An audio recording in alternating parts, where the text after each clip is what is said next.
الرحمن الرحيم الحمد لله الذي قد أوجد من نوره نور دينه الهدى سبق العوالم بالوجود بأسرها كل منه في الحقيقة مبتدا عليه ذلك النور من ساد الورى وزكت عناصره الشريفة مقتدى المصطفى خير الخلائق من سما وعلى فلك الزيادة سودا صلى عليه مسلما لوله مع له وصحبه نجر بدا ورحمة للعالمين ونعمة فاضت على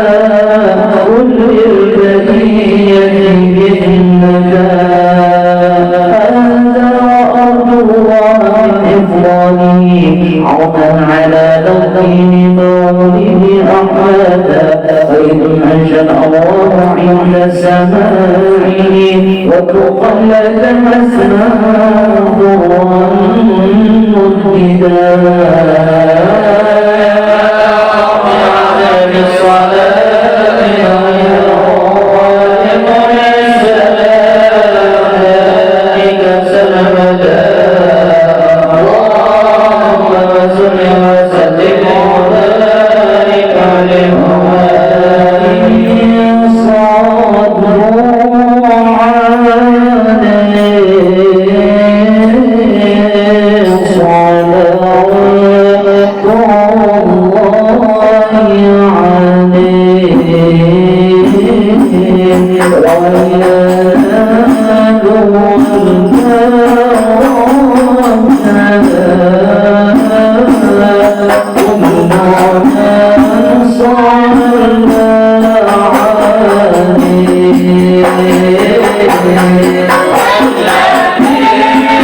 بأن الله غفر سابقا تسرينا وهذا لنا جل القدم إذ قال جل قبلة من نوره قولي بقدرتنا الحبيب محمدا وهو الحبيب المجتبى إلما كما صح هذا بالدليل والرسل عليه بالأثر المبرد أفرغت ولنا به المولى المعظم أسعدا وبوجه آدم لها هذا النور إذ قرت ملائكة الرحيم سجدا ولسائر الأصنام منهم منقضا حتى استقر بوالديه وأمرنا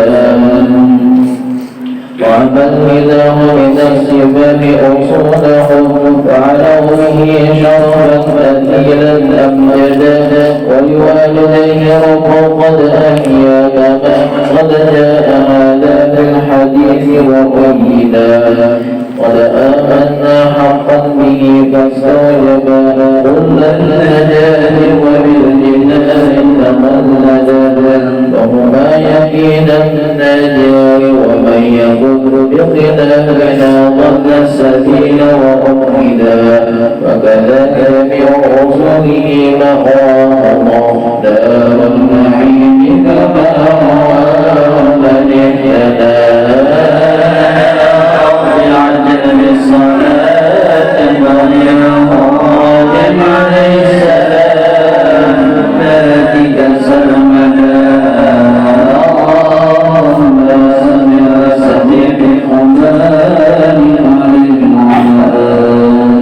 فهو النبي محمد ونذرهم من كان عصر الله كفا سيدا وبعلم طالب عقول قد دعي وهو بن هاشم الجواد المقتدى فعلم عظيم منافع من يدرم لقصي بالإنابهم مجل الصلاة وهو بن ولد الكعبي بن غالب العناد ذات بن فهر من أبوه مالك قد كان حسنا للأنام وبعدها السير نظيم مفرد عصره أم بالنضارة والجمال تفردا أتى وبن كنانة بخليفة من فقال سما وفقا وهو من ورد يا سلمي في صلبه سمع النبي محمدا يهدى إلى هدى وبن نزارهم أعلمهم جمعتهم مرشدا وهو ابن علمان الإمام المنتقى من للذين هم نساء مؤكدا هذا هو النسب الذي اتفق عليه ومن يقل مما قال فاعتدى وإليه قد كان الشفع ينبغي ويهذب النساب مهما عددا وهو الذي فرض علينا يرجو وكذا كل مكلف قد وحدا أكرم به نسبا ليقضي نظامه وهدى مكارمه الرجوع تقلدا يا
الصائم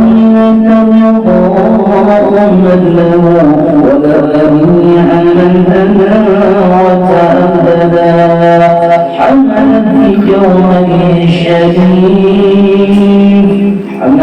بجوهر شريف وما شقت ثقل ولا عالم بها مبدا وهاتف الرحمن قد تفكها بسائر الأكوان قد سمعت للا وتكتب يا أشراق قد نلت المنى وحملت الخير المرسلين الأمجدا وصلى الله على سيدنا محمد صلى الله عليه وسلم صلى الله على سيدنا محمد صلى الله عليه وسلم صلى الله على سيدنا محمد صلى الله عليه وسلم وفي ليلة الحمد المعظم فتحت جنات الفردوس وطابت مغردا والملك والملكوت فيها والأنصار والصوت جددا وبعامها قد عنا خصف بالورى من بعد جد للبرية أجملا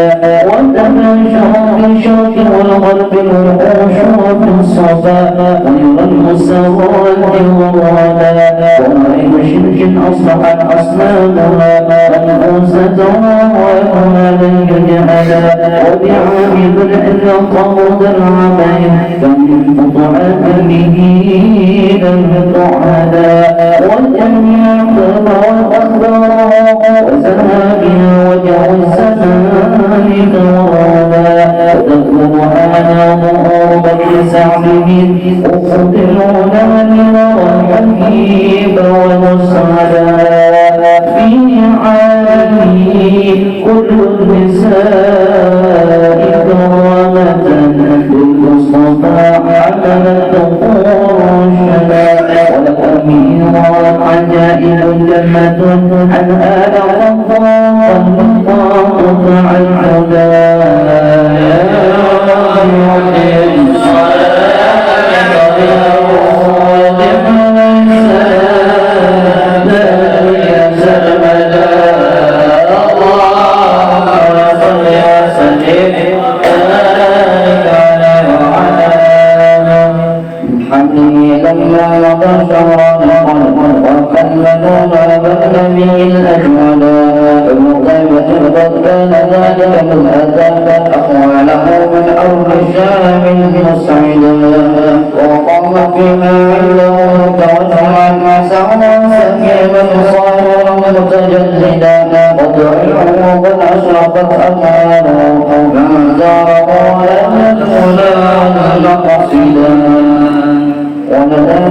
من حمل 19 حالت حالة والأذان مرشدا وتأمجت الألام على ظالم نفحاته ودهده مجددا وتنفس الأنهار صبح وروحه حتى غدا ليل الضلال مبددا فلهم به فكر الحجاب المريم وكذاك آسية التي يحمدا وأتى من الفردوس الحور المعلى ليكون تأنيسا لها وتوجدا فهنا فقد جاء المقام فأبرزت شمس الهدى خير الأنام الأوحدا صلى الله على محمد صلى الله عليه وسلم صلى الله على محمد يا ربي صل وسلم قال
ونسأل طال المصطفى خير الورى خلقا وخلقا مثله أن يوجدا هم يظهر قد تشربهم ركا لا طاقة مرضعة سقيت لنا سهلا أخذ كالثنيته التي قد شرفت عبرا مجدا أقبل الحين نظرا واسعا فروحا ودرا وحسنا وحلا وكحين ظرف كان سيدنا كذا ذا جهة فاقتنا لم أرشدا وحوى حواجب زججت وتفلجت أسنانه محمر خد عولا وإذا مشى متكفلا فكأنما ينحط من صمم على مسترشدا من حسن طلعة وجهه الشمس ابتست وبنور ضوء جميله البدن ابتلى ويمور منه شدا يفوق بدينه مسكا نقيا واستطاب نجولا ويؤدب الشرفاء والقدرا ولم يجر كثيرا مثلا وتعودا ولأني ذا خدمة متواضعا لله في ذاك كان زاهدا والثوب يرقض بل ويخشب لعنه والغدو يقتله ويسمع عامدا بالله الأرض ثم يعظم انتشت قرآنه في عواقبها ودا وتنابه كل المنوط جلالة ولمن يلاقي بالسلام قد يهتدى ويمازر أصحاب حق من ذاته ولهم من سنادا مسددا كم من فصائل سيصر جمعها وبها ختامها وسيبحر ولا رب على بالصلاة مريم سلام سلام وسلم وبارك عليه وعلى آله يا ربي بالمصطفى بلغ مقاصدنا وكن لنا مضرا يا واسع الكرم يا ربي بالمصطفى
Bismillahirrahmanirrahim. Alhamdulillahi ta'ala wassalatu wassalamu ala asyrafil anbiya'i wal mursalin sayyidina Muhammadin wa ala alihi wa sahbihi wasallam ajma'in. Wa ilahuna qaddama Allahumma bihi zalika bal nasallu wa al-muqaddas wa al-muqayyam al-muntaha wa al-muntada nad'uka ya wasi'al wadi bi jarikum fi qutubina وعلى عوالك الحساب فاتنا فرحا باليمين معودا وبآلك يا كريم كمزلا فلنقم بوجهك مسودا وامر بصرف النفس عن شهواتها واطلب فؤادا فيها وتقلدا وقنا جوارم تب علينا واهدنا واغفر لكل ما جنى طعامها وامر بعافية مرضانا وجنب القيامة بالمكارم عودا وبعنية الإيمان حل قلوبنا والهادي أموال معانك أسعدا وإذا سواك ولا تكلنا واسقنا وتم بيسا للبرية جيدا واحرص بما قوى وعجز خيره واغفر لمن قدر مسوءا موعدا وكذا بلاد المسلمين قصدها جمعا وبالفرج القريب كعقدا وانظر إلى سلطاننا بعناية المنصور ينشر الحنيف والمهدا ولينا ثبت قومينا كيف يقين غير هذا محمدا ونحمد منك وبشفاعة ونحمد في جنات عدن معنا وليعطيك عبدك محمد المشي في ذا القرارة قادلا وأدلنا وصل جوار مطيبته وارزق سترا أسواقا مجردا ولوالدك كذا ذرية عنه سترا جميلا مؤكدا واشهر وأحبة والقائم والسامع المسكين ممجدا والمدر هذا فالوشم سعيه واجعله في من قبض مهدا وعجبت هذا من عبد وحمدا حسن كتابك شجره موعدا وصلاة عبانا وتسليم على أسفل الشفيع الذي قد بدا والآل والأصحاب ما حق الصلاة وما الوصل من الكلام فليصبح ربنا رب العزة عما يصفون والسلام على المرسلين والحمد لله رب العالمين. السلام عليكم ورحمة الله وبركاته. أعوذ بالله من الشيطان الرجيم. بسم الله الرحمن الرحيم. الحمد لله رب العالمين وبه نستعين على أمور الدنيا والدين. اللهم صل وسلم وبارك وكرم على سيدنا محمد وعلى آله وأصحابه وأزواجه وذريته أجمعين. وقد قال الله تعالى في القرآن الكريم وهو أصدق القائلين: أعوذ بالله من الشيطان الرجيم. قل بفضل الله وبرحمته وبذلك فليفرحوا هو خير مما يجمعون. وقال رسول الله صلى الله عليه وسلم: أمتي أمة مرحومة ليس لهم عذاب يوم القيامة. وقال أيضا من أحيا سنتي فقد أحبني ومن أحبني كان معي في الجنة أو كما قال رسول الله صلى الله عليه وسلم. صدق الله العظيم وصدق رسوله النبي الكريم ونحن على ذلك إن شاء الله من الشاهدين والشاكرين والحمد لله رب العالمين. Alhamdulillah, kita bersama-sama memuji dan bersyukur kepada Allah Subhanahu wa Ta'ala, yang mana dalam kesempatan ini Allah Subhanahu wa Ta'ala mengumpulkan kita di tempat yang mulia ini, mengabulkan daripada hajat sahibul bait, yang mana mudah-mudahan berkat kita sama-sama berkumpul mengabulkan daripada hajat sahibul bait, mengabulkan hajat sahibul hajat. Pada malam hari ini kita mengadakan atau memperingati Maulid Rasulullah SAW sekaligus mahaul Abah Sidin Marhum Bapak Haji Wahyu bin Haji Muhammad Fadilah.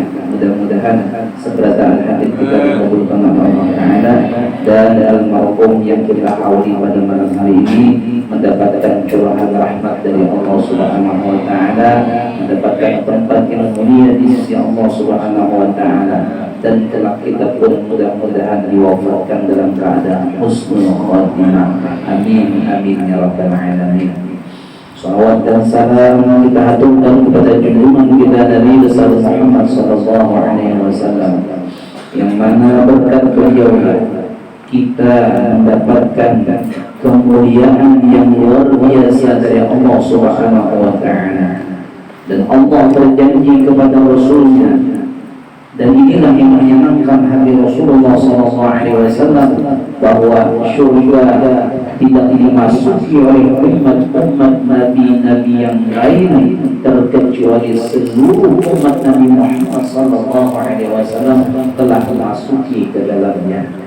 Mudah-mudahan kita semua menjadi umat yang diakui oleh Rasulullah SAW, umat yang mencintai dan dicintai oleh Rasulullah SAW, sehingga di akhirat kelak kita semua mendapatkan syafaatnya Nabi besar Muhammad sallallahu alaihi wasallam.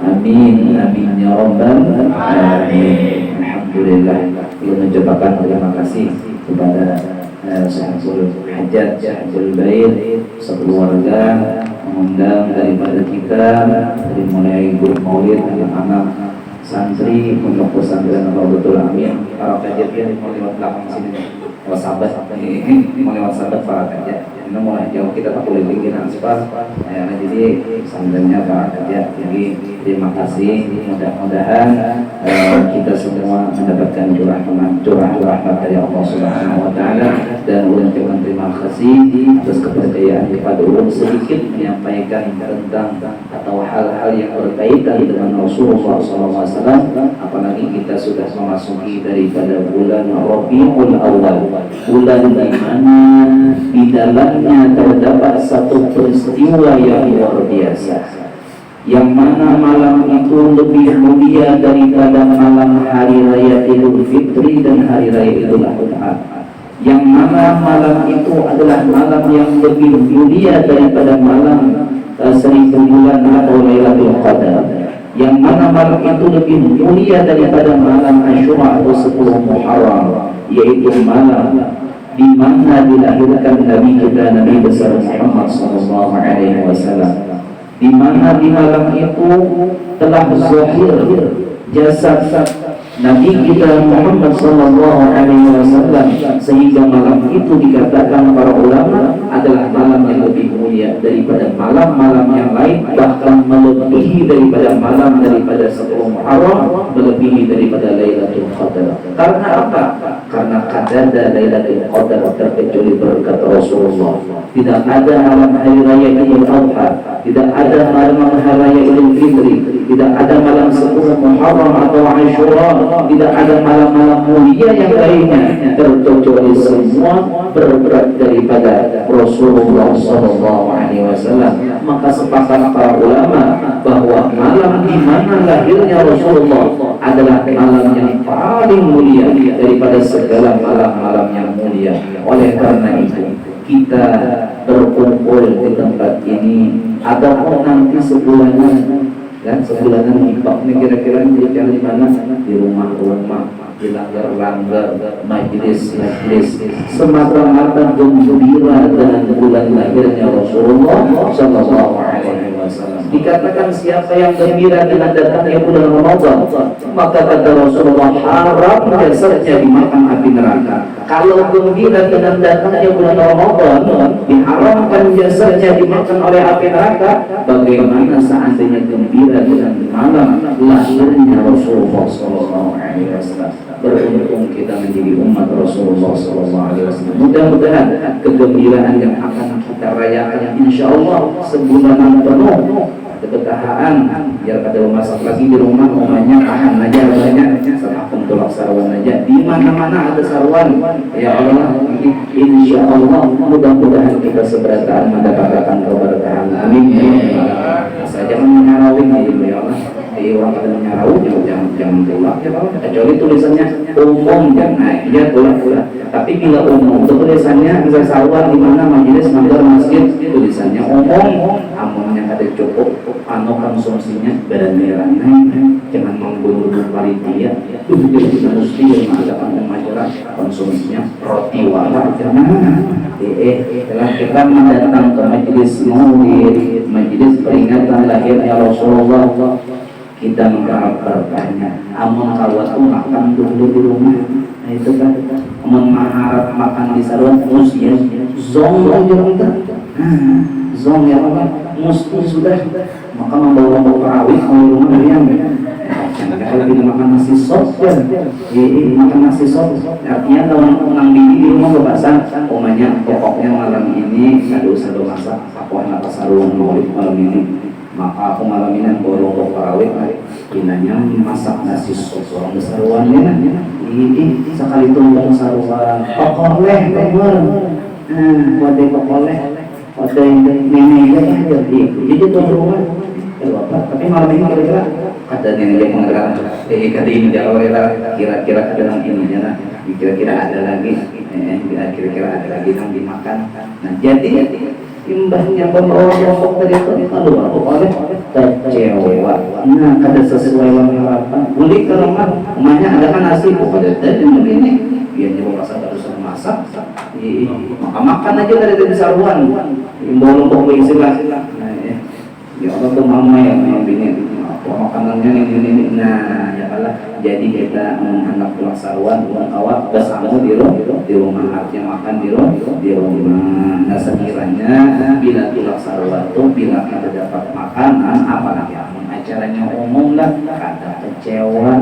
Nah itu tadi maksud untuk ayolah kita datang daripada perayaan maulid Rasulullah mengharap keberkahan. Mudah-mudahan dengan kegembiraan yang kita rayakan Rasulullah Sallallahu Alaihi Wasallam memandang kita sehingga Allah Taala mencurahkan rahmat kepada kita. Dengan rahmat itulah mudah-mudahan kita masuk Allah ke dalam surganya. Amin amin ya rabbal alamin. Nah jadi malam ini kita berkumpul bermajlis memperingati Maulid Rasulullah SAW. Kita telah membaca Maulid Al-Azab yang mana di dalamnya terdapat pujian-pujian bahkan riwayat tentang Rasulullah SAW. Dibacakan syair-syair pujian kepada Rasulullah SAW sebagai bukti kita betapa mencintai Rasulullah SAW. Akan tetapi kecintaan tidak cukup untuk sekedar diucapkan. Kecintaan tidak cukup cuma sekedar diungkapkan lewat lisan saja. Akan tetapi kecintaan kita harus buktikan dengan pembuktian jasmani kita mengerjakan apa-apa yang diperintahkan oleh Allah yang disampaikan oleh lisan Rasulullah SAW. Kita melaksanakan apa-apa yang diperintah Allah melalui dari apa yang telah dicontohkan oleh Rasulullah SAW. kita kerjakan perintah-perintah Allah seperti sholat 5 waktu, jangan tertinggal. Nah itu yang utama jualan. Apalagi umpamanya amalan-amalannya itu dalam daripada yang sunnah-sunnahnya, amal bahwa usaha akan digawi. Nah ibarat kita berdagang tuh, nang wajibnya itu tuh ya modal, nang sunnah itu ya ujungannya modelnya bisa tuh kita berjualan, menukar barang pun 10.000 kita jual pulang 10.000, ujung aja kan? Ujung ada. Kenapa ada? Menukar 10.000, menjual 10.000, jangan lek modal, rugi kada, ujung kada jual. Nah, imbah itu bang, nang orang berjualan itu kayak apa? Modal misalnya 10.000, jual 10 juta, itu tuh kelipatan pulang di 10.000 tak jual 15.000 dan 5.000 ambil ujung bisa orang berjualan. Nah ujung aja kalau nah ujungannya itu ya amalan sunnah. Nah oleh karena itu kita mengerjakan yang wajib-wajibnya sekadar menunaikan yang wajib. Bila hendak dapat ujungan yang lebihnya, maka hendaklah kita amalkan yang sunnah-sunnahnya. Mudahan kita tahu mengamalkan ya Allah. Misal sholat 5 waktu. Ketika seseorang mengerjakan sholat zuhur 4 rakaat tunai wajibnya. Ketika seseorang mengerjakan sholat asarnya 4 rakaat tunai wajibnya. Ketika seseorang mengerjakan yang maghrib 3 rakaat, isya 4 rakaat, subuh 2 rakaat tunai wajibnya. Wajibnya dulu menyerah. Nah, akan tetapi ketika seseorang mengerjakan sunnahnya seperti sunnah qabliyah atau ba'diyahnya, sunat subuh ada qabliyah subuh 2 rakaat. Barang siapa yang Nabi sembahyang sunat fajar, sunat fajar itu iya sembahyang qabliyah subuh tidak, maka pahalanya lebih baik, ganjarannya lebih baik daripada dunia dan seisinya. Nah itu ganjaran orang mengerjakan sholat sunnah qabliyah subuh, menggawi qabliyah subuh. Kadang sekadar subuhnya dia 2 rakaat, ada qabliyahnya digawi. Nah itu ujungannya.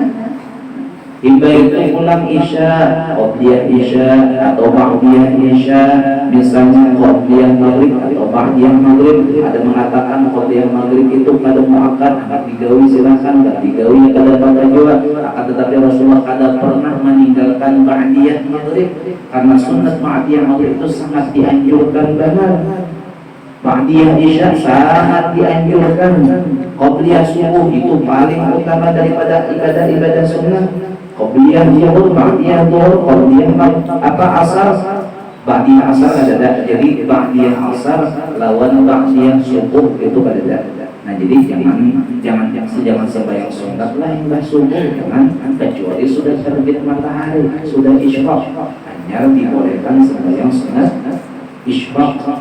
Jadi kada ba'diyah subuh sama asar, kada asar itu ba'diyahnya ada. Jadi dimakruhkan, bahkan makruhnya itu makruh yang mendekati haram. Jangan berkhilaflah bahwasanya mengerjakan sembahyang sunnah setelah sembahyang asar, terkecuali sembahyang sunnah yang ada sebab, misalnya sholat sunnat wudunya ibadah wudu, sunnah sembahyang 2 rakaat itu artinya ada sebab.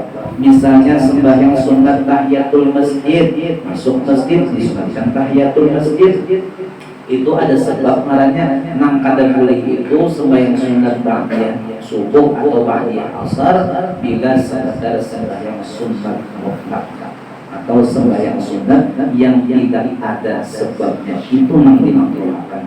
Nah, jadi orang yang mengerjakan ibadah-ibadah sunat itulah hubungannya. Paribasanya kamu hendak lebih mendapat ujung daripada pahala yang Allah Ta'ala janjikan kepada orang-orang yang melaksanakan ibadah-ibadah. Mudahan keadaan kita kaum mengamalkan ya Allah. Itu sunnah Nabi, yang Nabi man ahya sunnati faqad ahabbani. Siapa yang menghidupkan sunnahku sungguh ia mencintai aku. Wa man ahabbani kana ma'i fil jannah. Barang siapa menghidupkan, barang siapa mencintai aku, maka sungguh dia akan bersamaku di dalam surga. Janji Nabi, janji Nabi. Dan kita yakin Nabi kita mungkin berdusta. Kita percaya apa yang disampaikan Rasulullah itu benar, dan kita percaya apa yang disampaikan Rasulullah itu adalah wahyu yang disampaikan kepada Rasulullah SAW. Mudah-mudahan kita kawal mengamalkan sunnah-sunnahnya Nabi besar Muhammad SAW. Amin ya rabbal alamin. Itulah di antara tanda cinta kita kepada Rasulullah SAW dengan mengamalkan sunnahnya Rasulullah SAW. Banyak sunnah-sunnah Nabi. Namun kita mengesahkan kelahiran Nabi mungkin banyak mengkabulkan, tapi kita mencoba untuk apakah kita sudah mengamalkan apa-apa yang disunahkan oleh Rasulullah SAW. Dari halus-halus daripada gawian-gawian Nabi sehari-hari kita. Nah, misalnya lah masuk WC baju segini juga, dulu sudah kita. Atau kita masuk WC itu baju sekarang, kalau dulu. Atau masuk WC beluncur kan? Ini masuk WC beluncur. Ayo, sudahkah kita mengamalkan masuk WC kiri bagi dulu, keluar WC kanan bagi siapa nama sunnahkan adalah Rasulullah SAW. Sudahkah kita masuk WC itu ada bersedia sandal di WC? Ayo lihat di WC masing-masing ada bersedia sandalnya. Makanya Nabi nampak sunnah masuk WC pakai alas kaki. Besan mukar sandal niapon berapa harga sandal niapon? Pulau 10.000. Terus sandal Indian tuh mana? Dari podium Anda di WC. Napa niat? Mengamalkan sunnah Rasulullah. 10.000 menjadi pahala setiap hari dia masuk WC. Setiap kedua kita mendapatkan pahala sunnah daripada Allah Subhanahu wa Ta'ala. Sudahkah di WC kita Anda tutup kepala? Nah, hari-hari kita ke WC pasti orang kira-kira dia hari pasti kita ke WC. Nah, hal-hal yang bahasa kita yang itu kan sudahlah kita maafkan. Apabila sudah, alhamdulillah. Bila belum, ayo mulai malam ini mukar sandal pun. Anda khusus pesan sandal kowe, niat akan mengamalkan sunnah Rasulullah SAW. Mulai malam ini bila belum ada kopiah banyak, ada satu kopiah yang larang, kopiah buruk kopiah buruk banyak. Saja kopiah terus dapat aja pahalanya. Kalau harus melarang Anda di WC. Jadi kita ke WC melihat kopiah memakai. Kalau keadaan itu bisa ada iman. Nah, ya Allah, ayo coba kita dari hal-hal hari-hari mulai bangun guring sampai guring lagi. Pembacaan 2 kali kita angkat guring. Ya bacaan guringnya Allahumma barik lana bima razaqtana wa qina adzabannar. Itu doa sudah parut lapar ya Allah, karena jamnya sudah parut karena itu tandanya umat lagi makan ini bacaan apa goreng baca dua. Jangan imbang datang ke kamar barang mengaruh. Nah, sudah mengalami ini nanti ini tahajud. Pembacaan dua kita goreng mudahan pembacaan kita goreng. Nah, pembacaannya Bismillahirrahmanirrahim. Ahya wa bismillah. Tak amalkan juga. Ini jangan menyambat orang lah. Ini kita introspeksi masing-masing kita nih. Jangan pas banget dulu itu aja belakang. Jangan menyambat orang. Ini kita sudah bangun baca aja kita. Bangun baca aja. Ingat itu alhamdulillah. Hidup pulang. Alhamdulillah diberi kesempatan untuk banyak bertaubat. Alhamdulillah diberi kesempatan banyak bersama akhirat. Ada jiwa bacaan sudah kita. Yang mudah-mudahan hal-hal itu kalau kita mengamalkan daripada sunnah Rasulullah SAW sebagai tanda dan bukti bahwa kita mencintai Rasulullah. Karena sabda Rasulullah yang tadi, man ahya sunnati faqad ahabbani. Siapa yang menghidupkan sunnahku, artinya ia menghidupkan di dalam dirinya seakan-akan Rasulullah SAW senantiasa bersamanya, sehingga ia mengamalkan apa yang diperintahkan oleh Rasulullah SAW. Itu orang adalah orang yang benar-benar mencintaiku, kata Rasulullah SAW. Mudah-mudahan kau mengamalkan ya Allah. Nah ini malam daripada awal bulan Rabiul Awal, kita mencoba mengintrospeksi diri kita masing-masing. Yang kita mengaku cinta Rasulullah, yang kita mengaku cinta Nabi Muhammad SAW, adakah di dalam diri kita tertulis nama Nabi Muhammad SAW dengan mengamalkan apa-apa yang disebutkan oleh Rasulullah SAW? Ketika di dalam hati seseorang itu ada nama Allah, di dalam hati seseorang tersebut ada nama Rasulullah SAW, maka semua orang tersebut menjadi orang yang sangat mulia. Sekali kan mungkin zahirnya, lauliannya, bahasa kitanya kadang kayak orang sederhana hidupnya, sederhana penghasilannya, sederhana keadaannya, sederhana penampilannya, tetapi ketika hatinya ada nama Rasulullah, maka orang tersebut menjadi mulia. Almarhum Abu Khuruzudi pernah mencontohkan nangkai kertas presiden, nangkai tisunya saja saja. Kosong oleh, kosong. Ini namanya sulam, kosong. Ada tulisan apa? Nah, nang kertas ini nah ada tulisan apa-apa nih?